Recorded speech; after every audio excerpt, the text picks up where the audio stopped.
think our guest is on the line, so let's welcome the one, the only. Now let me see if I say this name correctly. If I'm pronouncing it right for 30 years, Nadir the Priest. That is correct. Look at that.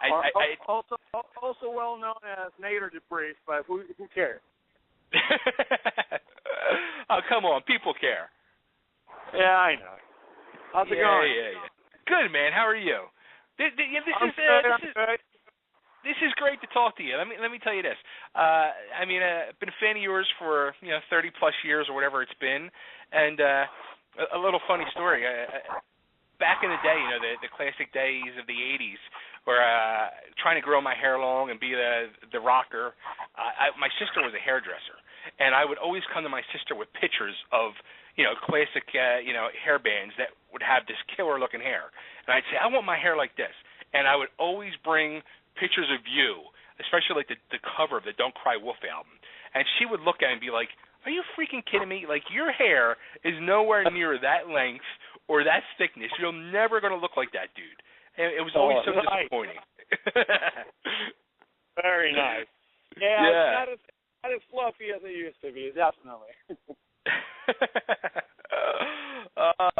So you're back doing London.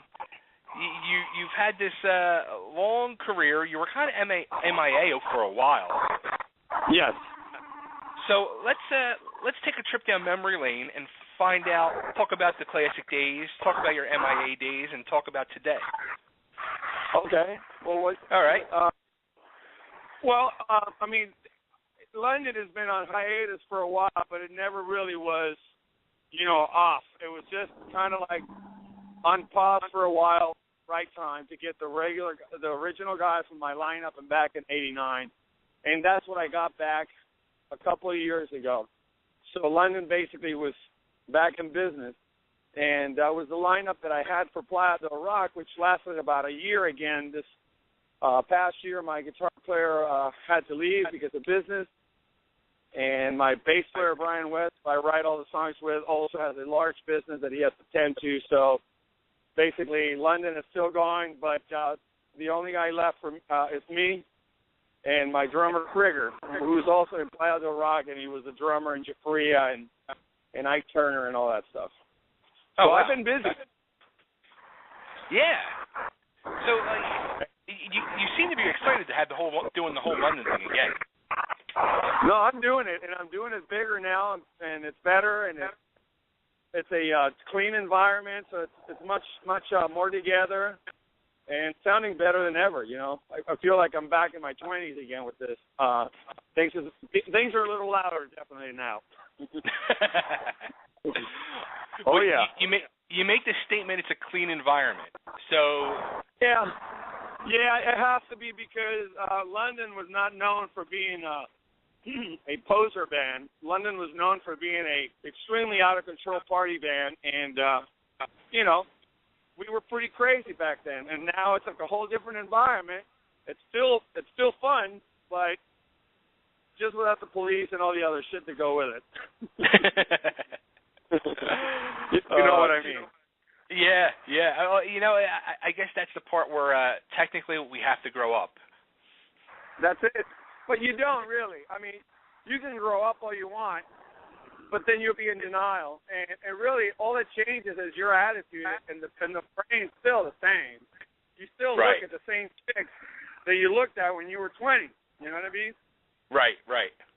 And you still have that mentality. And some of them, I look at some of my friends, and life has not been very kind for them, but you can tell the difference between somebody who continued in the music and somebody who just kind of gave up and got married and retired and basically took responsibility to have a family and all that.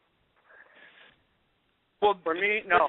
I'm ready to go, and I'm very excited about all this. Well, in your MIA years, you started a family yourself, though, didn't you? Yeah, but I was working a lot. I had a funk band for about a year. I had a night that I was doing in Studio City. I would take over Marco Mendoza nights at Lava Lee on Ventura, So I did funk for a while. Then I got to work for the Rolling Stones for about 3 years, and on the world tour as project director of the Rolling Stones Voodoo Lounge CD-ROM. Made the cover of multimedia producer. Yeah, I made the cover of Multimedia Producer magazine, and also on Wired magazine. So I had a pretty good business going. I was a pretty busy guy as a producer, but nobody really knows, and nobody really talks about it because nobody really gives a fuck when you do great. It's only I do it that I can remember. That's pretty cool, though. I mean, that's right. But again, it's like, it's like I didn't know that stuff, and people, usually don't hear about that stuff. No, it's really sad because I'm a person that's done quite a bit, and basically, whoa, I'm walking, dude. Believe it or not. I'm walking with my son, and at the dark. You hear those? Those are two. Yeah. Those are two huge dogs. Wow. They're great dogs. They're huge, man. They're like, hi, big guy. Anyway, so we're walking. So sorry if you hear noises. That's all right. So anyway, I was talking about something. I lost train of thought. Doing the stuff with the Rolling Stones and all, and just people just not realizing stuff you've done outside of music. Right. Yeah, and it's really sad because I've been really busy. Once I was done with the Rolling Stones, I recorded my own solo album in Spanish with Matt Sorum on drums, Chuck Wright on bass, Teddy Andreatis on keyboard, Jimmy Rip, who from Mick Jagger, played all my blues stuff. I had an amazing array of stars in it. And my Spanish album, which is coming out this year. Oh, cool. Yeah, it's rock. It's rock, but it's in Spanish. And you were going under the name Antonio Nadir for that, correct? When you were doing that? My given name. That's my given name. You know what I mean? Okay. That's my given name, and in reality, it's just something more that I can do because I always got out of the box. I never just sat around and just did hard heavy metal or anything like that. I always wanted to try different things to see what I could do. Right. And basically just, trying to experiment, man, so I can expand myself. I don't want to be limited to doing one thing, Yeah, that's pretty cool. And, it's weird because, and I say this a lot, like, you would think, or I think at least, like, back in the heyday of the 80s, it's like, whatever you were doing, that's all you were allowed to do. It was like an unwritten law. Like, you were only allowed to do one thing. And it's not like today's age where everybody's doing like 5 or 6 different things and even looking to do more stuff. Right. Exactly.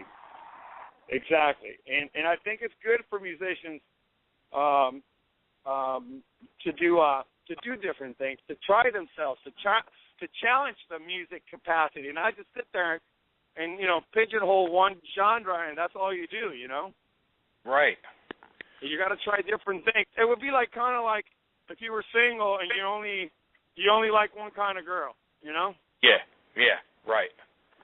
Unless you're into boys. But anyway, it's really cool. I'm enjoying myself more now. You know what I mean? That's cool. Definitely. That's very cool. Now, going back, were you originally from the LA area or? I'm from Baja, California, which is about 3 hours away from Los Angeles. Gotcha. So it's California. I'm the real California, dude. Everyone else is from somewhere else. Seems like out here. Yeah, exactly. Everybody goes out there to try to become famous, be that star. Right. Now, growing up, who were like your musical influences? Were you into the hard rock growing up, or were you just into all music? Always. My first record was Black Sabbath. My brother was the one that turned me on to that, and I never looked back. Nice. That was Black Sabbath, Led Zeppelin, the great shit back in the day where it was the only thing you had, Right. And that was one of my biggest influences, and that's what got me into the fucking, hard rock, heavy metal, and that whole, all of a sudden Judas Priest comes out, and it's just like it was a really cool time, Yeah, those were the days, as Edith and Archie would say, right?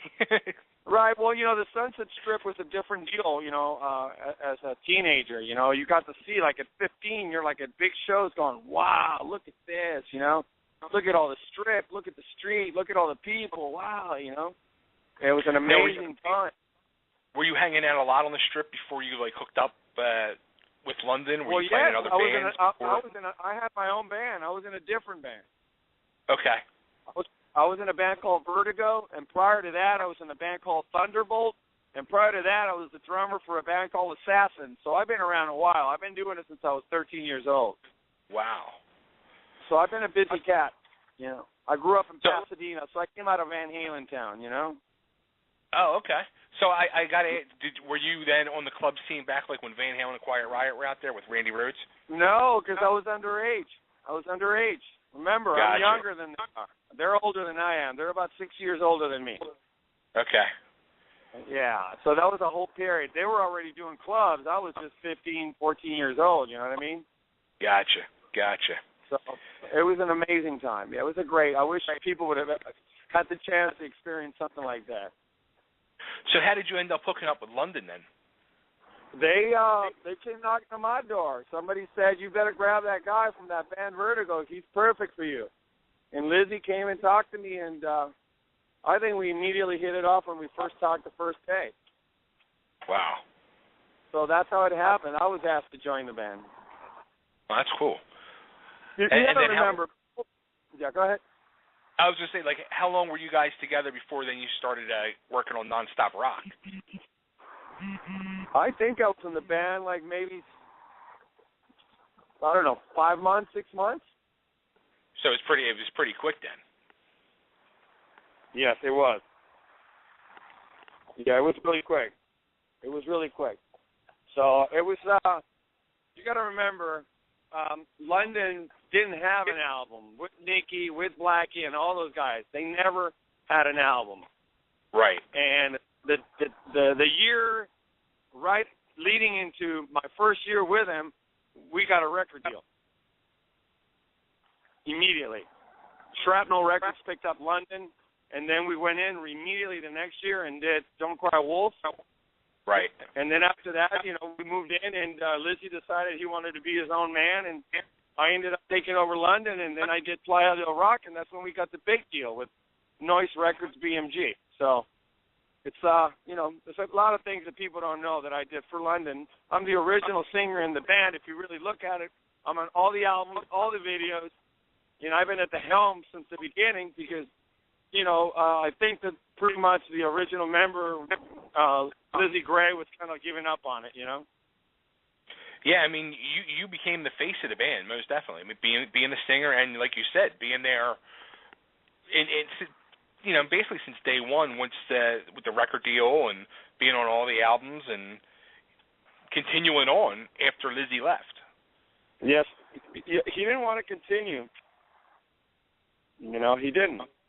He wanted to be his own singer, and there was I was really bummed, but what can I do? Yeah, I mean that for you personally, it had to be a blow for you because you guys were seemed to be so tight. Yeah, it was sad to see that he he quit and all that. Did you think it was weird? I mean, like, he went off, he did it was a band called Ultra Pop, and then he started doing Spiders and Snakes. And yeah. And then he did, like, a London record where he did a bunch of the old London songs. Yeah, but, it's like, I don't even understand what the hell that was all about, He was trying to sing, songs that are not made to the register that he sang, you know what I mean? Right. So he started thinking that he could sing the parts that I sang, which he did try to do, but, I think a lot of people kind of looked at it and went, I don't know about that, Now, where is he at today? Like, he fell off the radar altogether. He just played with Tim, our old drummer, Tim Yasui. They played, a few months back. Unfortunately, Lizzie Gray, from what I gather, I was told that he's showing signs of Parkinson's. Oh, really? Wow. So I took over one of his fighters in Snake Night. I sat in and sang, which was really cool. Nice. And he plays 4 of the songs that I sang with him. So they're my songs too. So that's what happened. We ended up doing a jam, and he couldn't do it because of his issue with Parkinson's and all that. So I wish him nothing but the best. He's working on an album right now, so this may be his last album. So I think you'll find out more about that down the line. Cool. Yeah, so last I saw, he was doing the Spiders and Snakes thing out in Arizona, and then he was also doing like an Alice Cooper tribute band too. Yeah, he was doing all kinds of different things. It would have been great if he would have stuck with London, though, because it would have been a lot more of an effective thing for him. Yeah, but I mean, it seemed like you guys finally got like a real push too when he left, when you guys did the Playa del Rock album. Right, and that's when he quit. It's just like, really? It just doesn't make sense. You figured all these years he's fighting to do it, and then you're literally on the brink now, and then you roll. Yeah, he just gave up on it. It's really sad. Like I said, I worked. With that album, you guys did or no, actually it was on the Don't Cry Wolf album. So you guys did a cover of "Oh Darling," which is incredible. I love that version of it. Oh, live, live, man! It's incredible how much of a response we get out of it. So it's a great song to do. I always have a great time with it. Now, was that like one of your choices to do, or? Yeah, man, because it brings the girls. It's like, you got to get the girls to check it out. They don't want to just bang their head. Some of them want to be romantic and all that. And a lot of the guys had an issue back then with me because he's just trying to, and they hated the fact that we drew a lot of girls, A lot of guys did in bands. And those same bands are on tour right now, so. Well, it's funny. It's funny, too, because with the whole girl aspect, especially back then, it was like you guys and a lot of the bands out in your era from that time out in the LA scene really depended on the girls from that scene to support you guys. Yeah, the girls made it happen. They were the key factor to a lot of that draw and all those people that would show up to your shows. So yeah, I mean, they're still an essential element in the industry. Without them, there wouldn't be a Justin Bieber. I'm telling you, because they start that young. Yeah, they do. I guess you're right. They start that young. I found out a girl. She said she snuck into my shows when she was 14. I didn't even know this. She said she stole a bottle of champagne and all this stuff, and it was amazing to find out how many underage girls would show up at our shows. Wow. That's scary. Now that you're older, you're good. Yeah, you can laugh about it now. Yeah, you can laugh now, but back then it would have been jail. Yeah. Yeah, exactly. Now, how about when you guys hooked up with doing the Metal Years movie? That was great. That was actually, we were asked by Penelope Ferris to see if we were interested in being part of it, because apparently some of the bands within the movie were definitely pushing for us not to be in the movie. Really? And I won't mention any names, but I think you can round up a couple of bands with the letter P and F. So it's basically people that are just threatened by you, and they don't want you to be part of something cool because they know that you're going to walk in and do some damage. And that's people fear people that are in your face. Everybody wants you to candy coat things. Everybody wants you to tell them how great they are, but nobody tells it like it is. And you know what I mean? And it's still the same. Those same people are still around, and they behave like fucking children. So do they still treat you the same way all these years later? Well, it's funny because Penelope goes, you know what?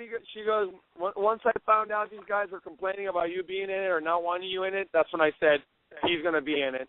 And I got the longest running footage in that movie, more than Ozzy and anyone else.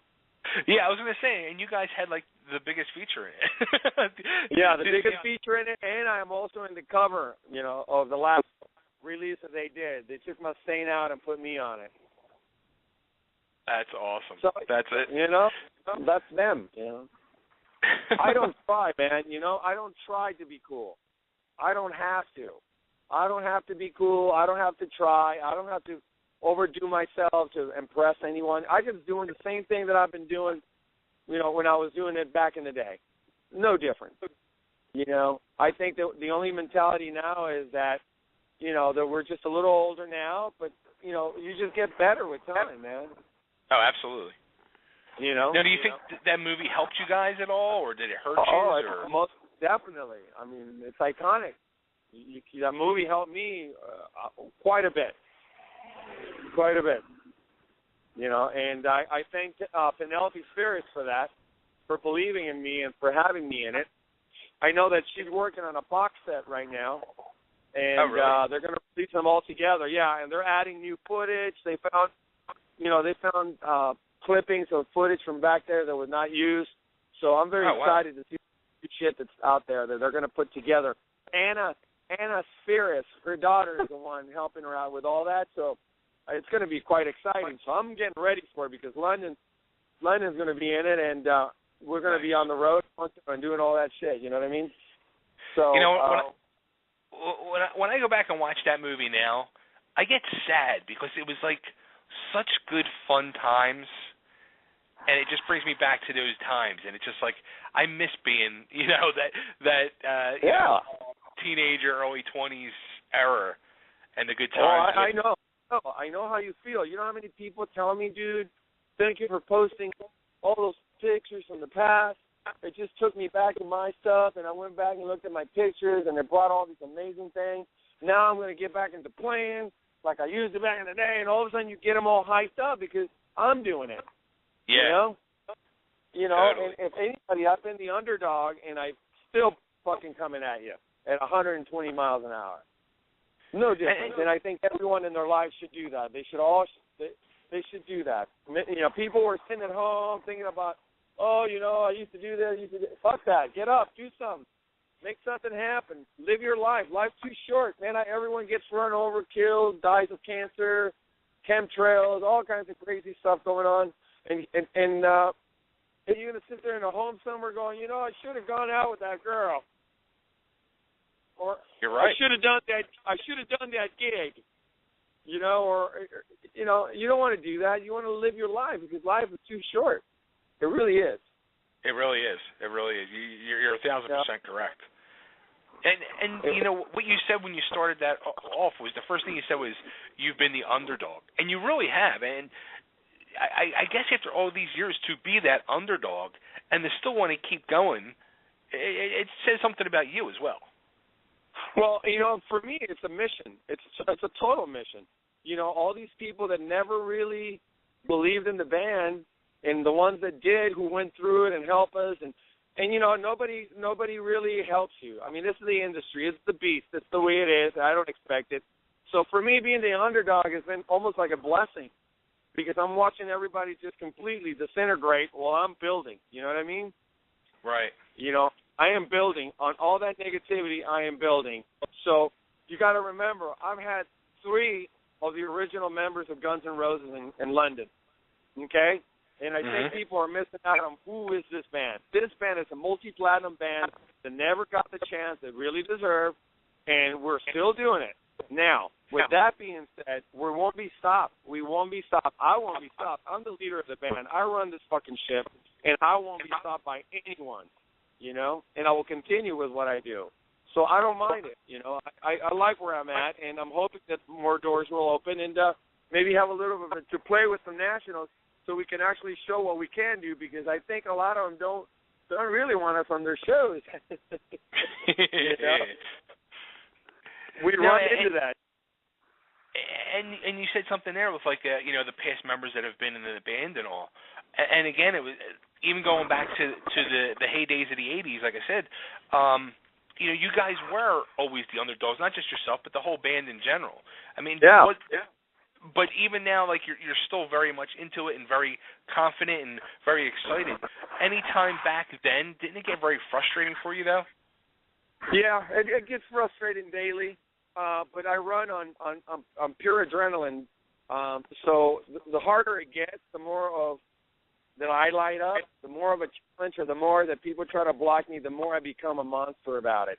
So I have no fear. I just go at it and go for it and take the horns. You know what I mean? Right. Now, did any of those did any of those past members, like, ever after they started getting success, come back and like try to help you or put words in with anybody or try to take you under their wings or anything? To be honest with you, absolutely not. Absolutely not at all. Not any of them. Really? I would love a slot opening for 6 a.m. I would love a slot to open up for Guns N' Roses. I would love a slot to open up for Wasp, Cinderella, and all my ex-members. Right. They forget who I am? They don't forget who I am. They don't want me on their shows. That's the only thing I can tell you. They don't want me on the shows, and I'm cool with it. That's why I go off and I look for my own shows, and I try to get myself into it. Wow. Yeah, it's no biggie. Yeah. Oh, I mean, it's no biggie, man. I will go to my grave saying that I did what I could do, and I fought my way through it, and you didn't beat me. I won. A lot of these people out there want me to fucking die and fade away, man, and put London in a grave that is so deep that it'll never come out again. And all I gotta say is that come and get me, motherfuckers. Good luck with that. Well, how about with all together? I mean, the music business is so different now compared to then. Whether it's from vinyl to cassette to CD to now digital, or the world of the internet and social media. Do you like the way it's? Do you like the way it's I love progressed? I love the internet. I love all the stuff that's going on. And I think that if I would have had an iPhone back in the day, I'd be a millionaire right now. You know what I mean? If I would have had that in my life back in the day, an iPhone would have been such a blessing. You know what I mean? Because I could have promoted. I could have just done so much. And unfortunately, all the flyers and everything back then, you had to make them by hand, and it was like if you see all my old. That was all clippings from us cutting them out of newspaper. We really had no money to do anything, but we built our own stages, our own outfits. We did everything. We were very very creative as a band itself. You know what I mean? Right. So it's like for us, if you look at in the past, you can see how much stuff we used to do. So it was. It was cool. I don't regret any of that.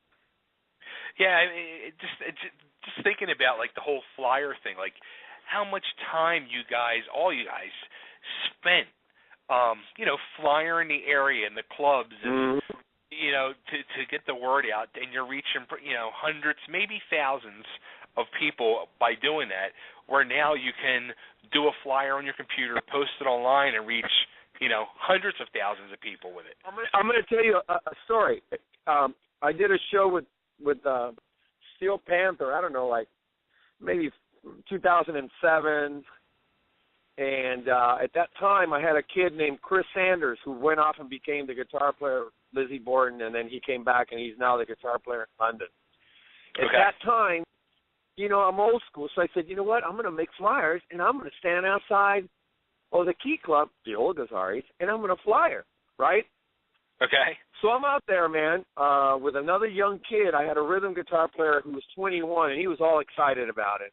And I'm outside handing people flyers, and they're looking at me, dude, you're out here handing out flyers? And I'm like, yeah, that's how you do it. And they're like, wow, we haven't seen any of that in years, And that was the social networking before the internet.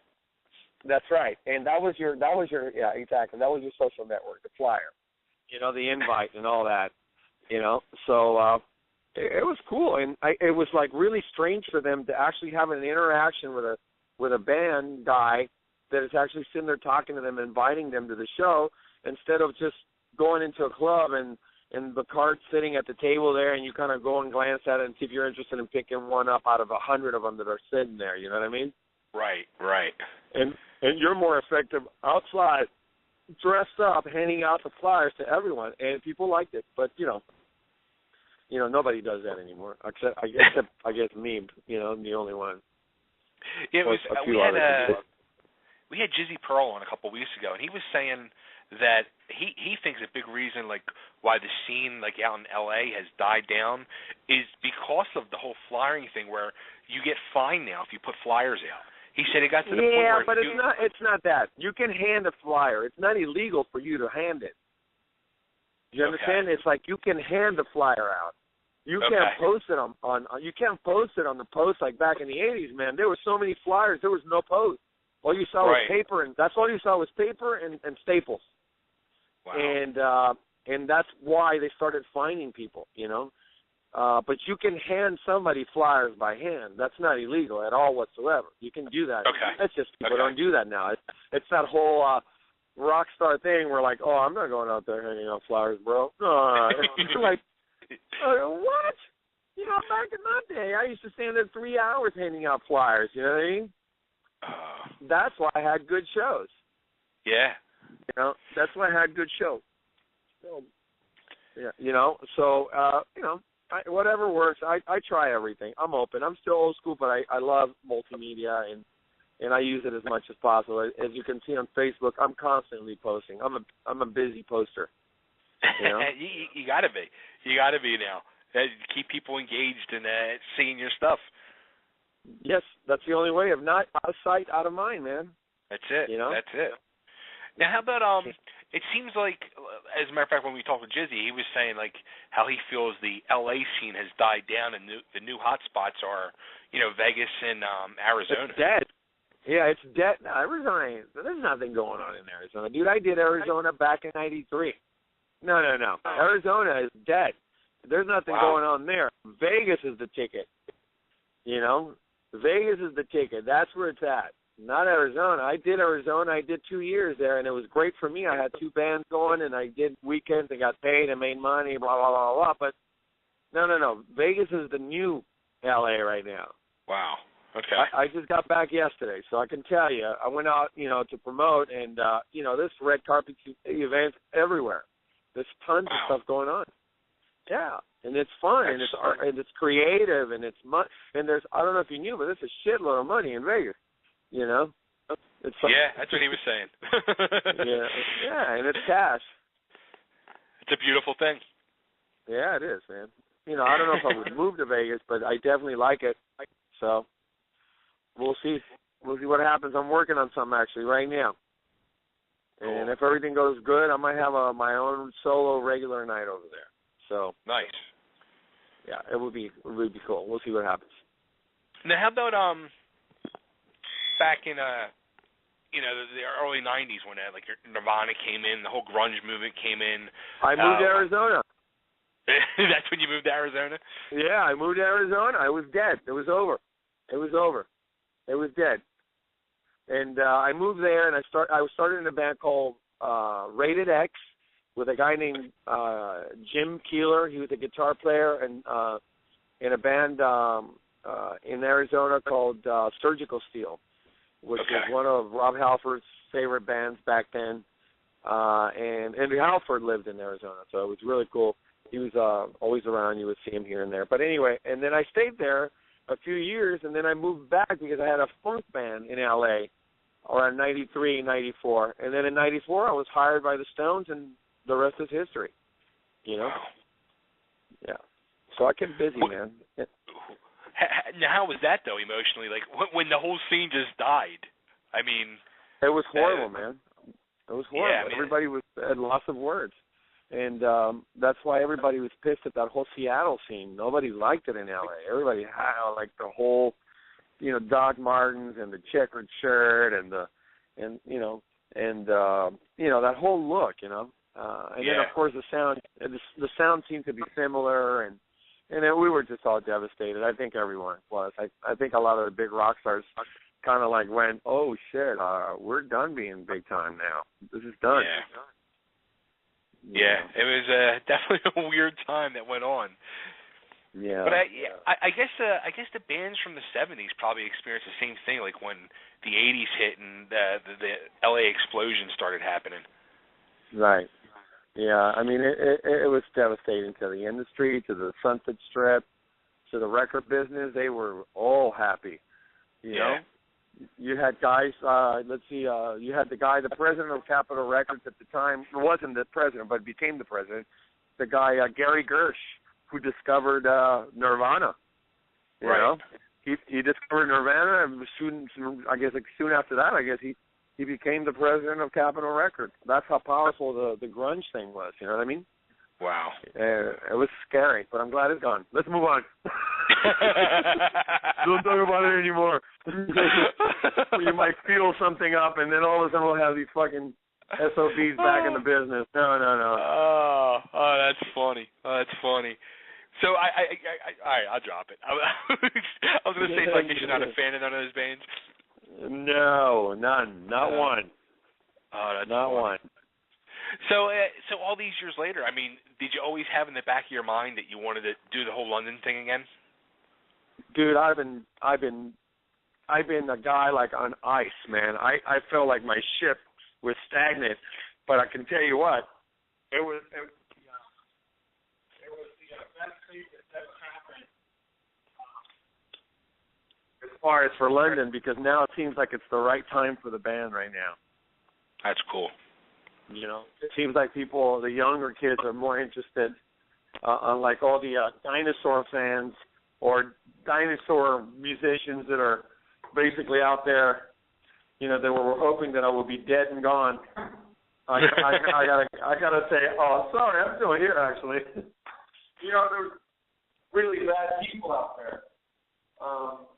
There were people saying that I had died of AIDS. You know? Oh wow. Yeah. Somebody said that I had died of AIDS because I was hanging out at the Hustler Mansion. Blah blah blah. And there was a lot of shit going down up there, and it was terrible. People, you know, were telling everyone, you know, that they could, that I had AIDS and that I had died. So for 3 years, people thought I was dead. Wow. Yeah, it's like Wikipedia. If you go to Wikipedia, it's a horrible thing. They had me at 50 years old for years. Like, for years when I wasn't even 50 years old. It's like, it's you know, it's weird. Wow. So you were involved in that whole, the whole hustler scene. Yes, I was. Well, I mean, I used to hang out at the mansion at Larry's house. Yeah, I know Larry's daughter, Teresa Flynn, is still a good friend of mine. You know, she owns all those Hustler stores and all that, and you know, Hustler was a very big supporter of London. Hustler was the ones when we shot the album for Don't Cry Wolf at Larry Flynn Studios with his photographer. That's a porn photographer. Oh, no kidding. Yeah. If you read the credits on it, it'll tell you. Wow. So why was there no girls in the photo shoot? Why the wolf? because the girls were not what we were focusing on. I think we were just going for that look, you know. And Lizzie really liked that look, and I was more heavy metal. But you know what? The voice is what really mattered, not so much the look. You know what I mean? Because I look like a girl, but when I fucking sang, I belted out some insane shit. So people were like, "Whoa, hey, look at that! Wow, you've never seen that kind of animal." You know? Now, like we mentioned earlier, you're a father now. You have kids. What do your children think of you doing the music thing in your past musical career? Do they know much about your past at all? Or? My kids do, yeah. I don't really, you know, say much to them. I think they kind of watch and go, "Oh my God," you know, like my dad. Oh shit. I'm a bit of a Looney Tune, so you know, I'm quite the persona, you know, when you meet me, and my kids are the ones that keep me like, "All right, Dad, calm down," you know, like. Everything's fun, Dad. You know, my 13-year-old son, Antonio. So yeah, they love it. My son plays drums, and my girl likes to sing. But I don't advocate them being in the industry, to be honest with you. So you wouldn't keep supporting them to push them in that musical direction? And if they want to do it, because they have to do it on their own. I'm not supporting anything until I see that there's actual some seriousness there. You know what I mean? Right. It's not a free business, my friend. I'm sure. I want my children around these fucking people. You know what I mean? Yeah. I don't blame you. But the one thing, though, I mean, it is a lot different where you could, basically do a lot of it on your own, though. Now. Yeah. Are you happier being able to do a lot of this stuff on your own now, and not having to depend on the so-called suits, I should say? Yeah, I think that's a better thing for anyone, to be honest with you, because you're in charge of your life. Like back in the day, you either did what they tell you, or you got shelled or screwed, or something would happen. You know? Right. So I like being on my own. I control my words, I control my music, I control my mixes, I control the videos, I control every aspect of London. So for me, I'm good with that. Everybody else tries to take everything away from me. You know, everybody wants to steal from me, you know? Right. So I don't want any of that. I'd rather not. You know, I don't know if I will react the same way now that I would react like I did back in the day. Yeah, I definitely think, too, it's a much better situation from that standpoint. Maybe not monetary-wise like it used to be, but I like the whole idea of just being able to control a lot more yourself. Yeah.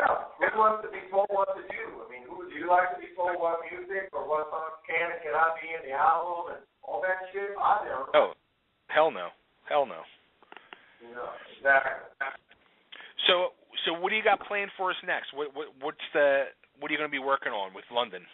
Okay, well, right now what I'm doing is I got a show coming up next week, and in Colorado I'm in Colorado next Friday, the 22nd, and at a place called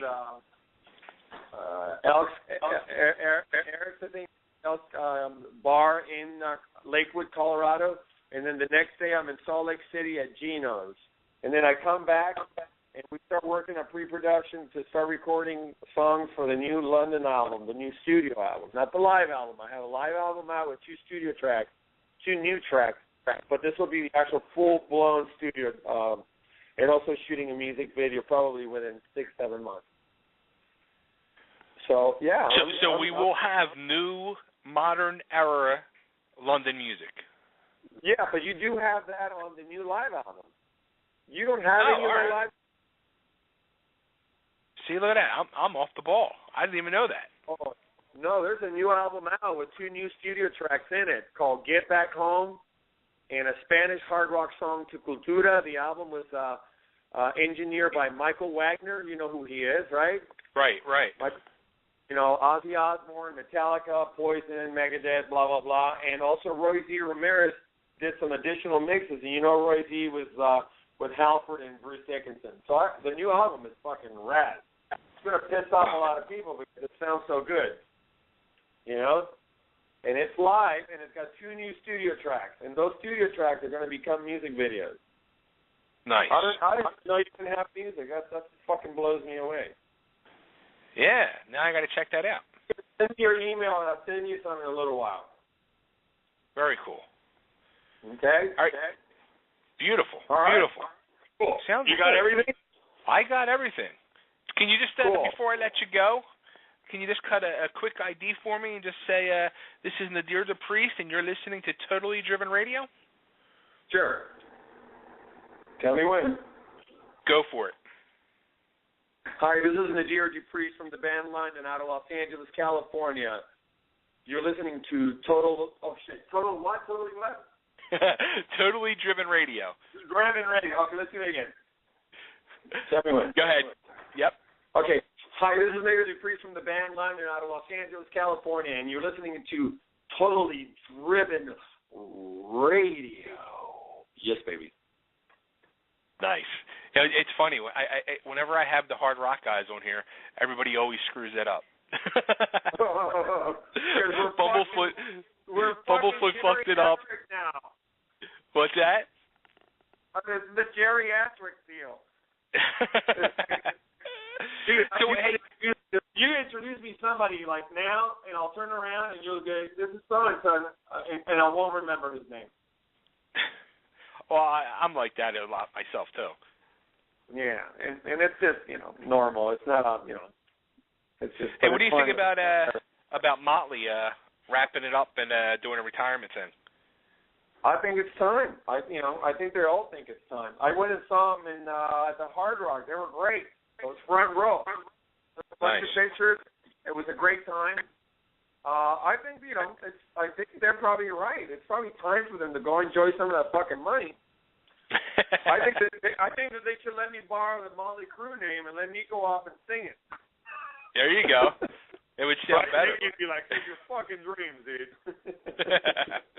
I think too. I think they just have so many different interests now. I mean, Nicky's got with the 6 a.m. He's got his radio show. Tommy's doing the DJing thing now. He was actually. I'm out here in Philly, and Tommy Lee was like 20 minutes from my house last Friday night DJing at a club in Delaware. And he was DJing. Yeah.